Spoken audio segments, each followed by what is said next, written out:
যে কোনো তন্ত্রের কাজ তখনই সফল হবে যখন সেই কাজ স্থান কাল পাত্র মেনে করা হবে।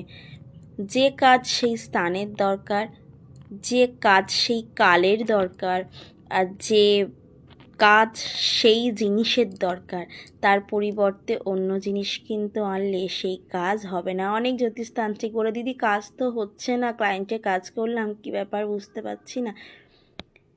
তারা কিন্তু সঠিক স্থানকাল পাত্র মেনে কাজ করে না। যাই হোক, আজকে চলে এসেছি একটা উচাটন ক্রিয়া নিয়ে বা শত্রু নাশ ক্রিয়া নিয়ে। ক্রিয়াটা বলছি, স্ক্রিনে যে মন্ত্রটা দেখতে পাচ্ছেন এটাই কিন্তু এই ক্রিয়ার মন্ত্র। গ্রহণের দিন, যে কোনো গ্রহণের দিন অথবা দীপান্বিতা অমাবস্যায় রাত্রেবেলা এই মন্ত্রটি 10,000 বার জপ করে সিদ্ধ করতে হবে। মন্ত্রর মধ্যে যেখানে অমুকস্য শব্দটি আছে সেখানে ব্যক্তির নাম উল্লেখ করতে হবে। কলকে ফুল লাগবে 1000টা। সর্ষের তেলে ভিজিয়ে ব্যক্তির নাম মন্ত্রের সাথে উচ্চারণ করতে করতে আহুতি দিতে হবে। আহুতি কিন্তু অবশ্যই 1000 বার আহুতি হবে।